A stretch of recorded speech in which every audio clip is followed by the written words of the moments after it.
Всем привет! Хочу рассказать про наше большое автопутешествие на Ладе Гранта в Турцию из Челябинска. Мы проехали 12 тысяч километров за 21 день. Мы исколесили всю Турцию, побывав в огромных городах, как Анкара, Стамбул, Искишехир, увидели чудо Каппадокии и Памуккале своими глазами, жарили шашлыки под пальмами на берегу Средиземного моря в Анталии. Нашли маленькую татарскую деревушку, где проходил национальный праздник Сабантуй. Познакомились с удивительными, интересными, талантливыми людьми. Это было поистине самое потрясающее из всех наших путешествий. Я постаралась сильно не углубляться, но все равно кино получится на несколько серий. Эта серия самая первая. Поехали! Выехали мы рано утром 29 мая 2023 года из деревни Лаклы Салаватского района Республики Башкортостан, накануне приехав туда из Челябинска. На навигаторе дорогу построили до Саратова и ехали практически без остановок. Весь этот путь нами был пройден в прошлом 2022 году, когда мы ехали в Дагестан. Все интересные места посмотрены, сфоткано, отсняты, поэтому на этот раз много не снимала. А если снимала, то вот в таком вот неправильном, неудобном для YouTube формате. Но это ненадолго. Потерпите, ладно? Ночлег первого дня путешествия был где-то в Саратовской области. На второй день мы проехали Волгоградскую область, Калмыкию и почти доехали до Минеральных вод и ночевали на небольшой горе недалеко от этого города. На третий день заехали в Ессентуки, попили минералочки, набрали немного с собой и поехали в сторону Грузии. Во Владикавказе заправились полным баком бензина и газа, так как были наслышаны о том, что горючее в Грузии и в Турции дорогое. На границе с Грузией, в Верхнем Ларсе, мы были около 2 часов дня. Пробок особо не было, багажник не проверяли, пересекли обе таможни где-то за 1,5 часа. Но надо отметить, что нам несказанно повезло, так как за день до этого люди стояли и по 4, и по 5 часов. Поэтому, собравшись пересекать любую границу, лучше морально подготовить себя ко всему. Сразу после въезда на территорию Грузии купили страховку на 15 дней за 2000 рублей. Рассчитывались рублями. Ой, какая дорога! Заехали мы в Грузию. Едем по капец какой дороге. По капец каким красивым местам, конечно. Ну, блин, вообще. Красота гор Кавказа, встречающаяся на Ларсе, пугающе величественно. Она с пристрастием окутывает всего тебя, заставляя себя чувствовать маленьким человечком, отнимая дар речи, заставляя дышать чаще. И вообще дышать, ведь временами ты забываешь даже делать вдох и выдох, очарованной и даже ошарашенной видами. Пахнет-то как! Мы построили дорогу до Батуми, где находится граница с Турцией, КПП Сарпи. Вообще, изначально было в планах заехать еще и в Боржоми, попить водички там, но планы у нас зачастую менялись на ходу. Был уже закат, парк, в котором находится БВ с минеральной водой, работал до 19 часов. Подумали, что, наверное, не судьба, но оказалось, что очень даже судьба. Дело в том, что на Рекотском перевале, который лежит на дороге до Батуми, для легковых машин движение разрешается только до 19:00. Нас развернули и отправили через поселок Гоми на Боржоми. Время было уже далеко после заката, лил дождь, и мы, не доехав до Боржоми 70 километров, улеглись спать на подножии Кавказских гор на берегу красивой реки Кура. Доброе утро! Посмотрите, в каком великолепном, красивейшем месте мы ночевали. Под деревом. Пихта, что ли?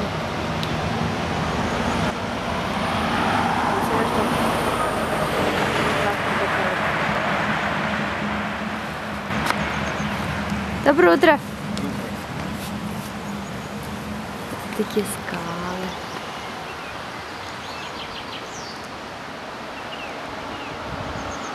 А там вон утреннее солнышко уже.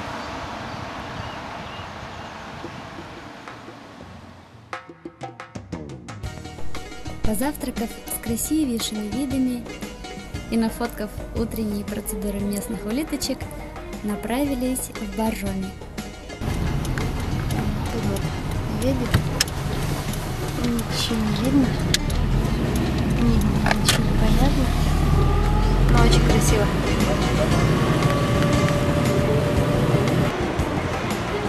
Вот такие вот улочки города Боржоми. Такие здания. Туда дальше национальный парк Боржоми. Остановка, по-видимому, начальная. Здесь всякие вина продают. Здесь обмен валюты.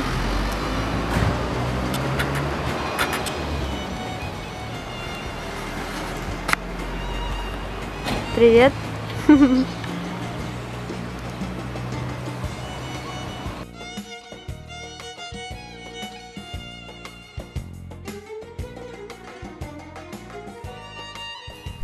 Вот в этом месте нужно было ехать прямо, через шлагбаум, но у нас получилось промазать и проехать дальше в гору.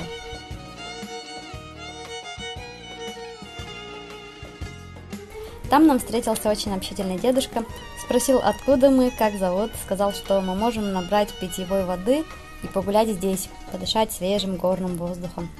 Он говорит, я вам что-то сейчас покажу. Сейчас будем что-то смотреть. Приехали в Боржоми, не попали в Боржоми, когда-то непонятно свернули. Сейчас он нас вот научит, куда идти, и мы попадем. Собачка нас сопровождает. Кстати, воду для питья и умывания мы все время набирали в родниках. Сегодня был 4-й день путешествия, и запасы как раз подошли к концу. Такой вот сад показал нам дедушка. Дедушка показал нам родник, где мы напились водички, умылись, набрали с собой и поехали к тому шлагбауму обратно, чтобы пройти в парк к, собственно, минеральному источнику Боржоми.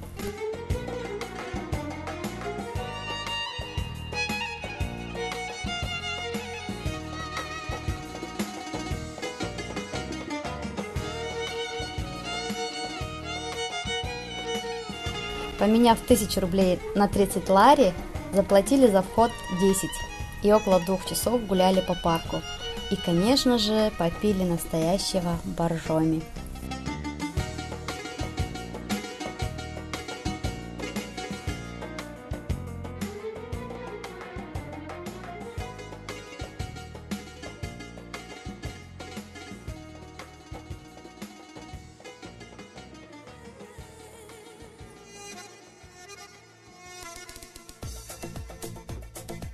Нагулявшись, проложили дорогу до Батуми. До него было еще порядка 200 километров.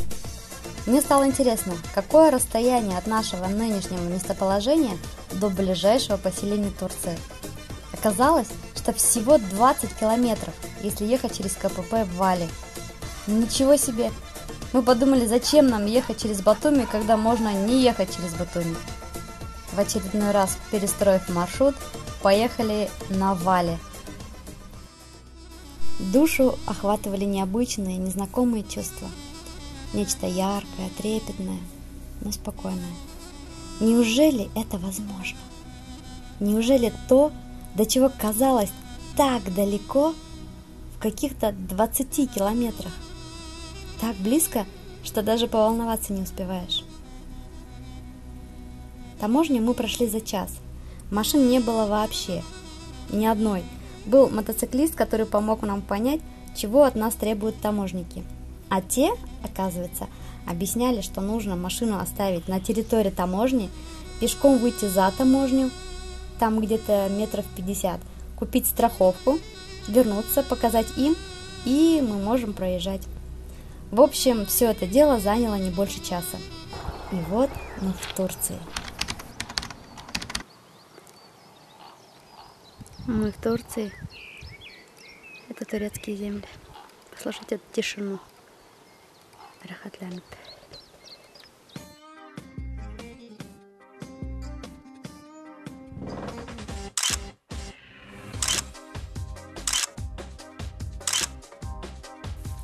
нас встречала совсем другая Турция, стирая все наши представления о ней.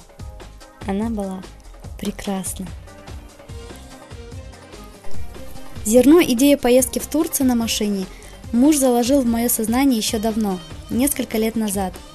Его шутливое «а поехали в Турцию» тогда для меня звучало как нечто абсолютно невозможное, а если и осуществимое, то когда-нибудь, потом, и не на гранте. Эта идея во мне жила как голубая мечта, которой можно согреться, когда наступает весна, и сердце начинает жаждать путешествия.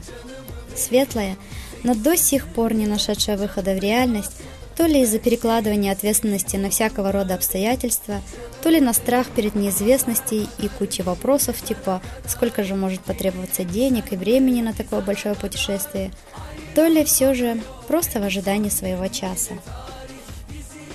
Тот час настал прекрасным майским утром, когда муж неожиданно предложил: «А давай вместе посмотрим». «Что посмотрим?» – удивилась я. «Куда мы поедем в этом году?» И, открыв Google карты, начал строить маршрут, пока я смотрела на это, затаив дыхание. Его маршрут лежал в Турцию. И вот, отправившись в путь в лучших традициях нас, то есть через неделю после принятия решения, мы уже бороздим просторы Турции на нашей Ладе Гранта. И нет никаких сомнений в том, что мы должны быть прямо здесь и прямо сейчас. И все, кажется, давно решено за нас, и дороги уже проложены, и маршруты построены. И даже несмотря на то, что маршруты эти мы меняли на ходу, все равно, кажется, сворачивали туда, куда надо, куда было суждено.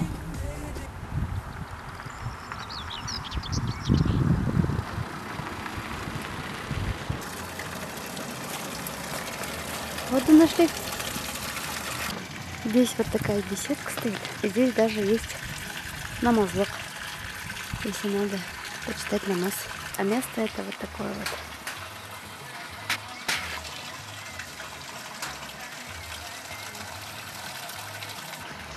Мы остановились, решили вскипятить чай. Ехать и пить чай веселее как-то. Мы пока набирали воду и кипятили чай, пошел дождик с грозой, с молнией. И поэтому мы чайник решили вскипятить прямо здесь. Наш чайник. И сейчас здесь Алла вот покушаем прямо здесь. Вот за таким столом.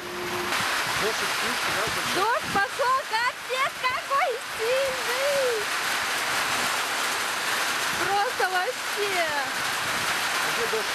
Итак, дождик немножечко уменьшился, пока мы тут приготовили ужин.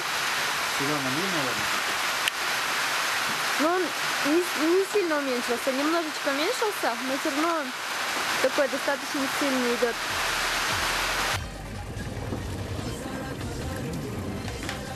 Проехав порядка 500 километров по дорогам Турции, по горам и серпантинам, мимо маленьких поселений и большого города Эрзурум, проколов колесо, поужинав у родника под ливнем, так радостно приветствовавшего нас в Турции, остановились недалеко от города Ашкале.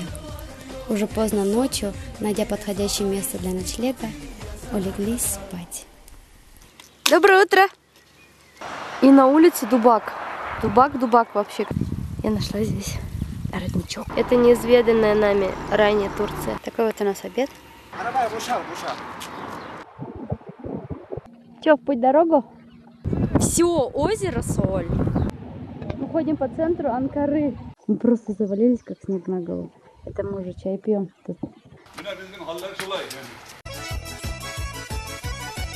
Доброго дня. Крымские татары. Вот так вот.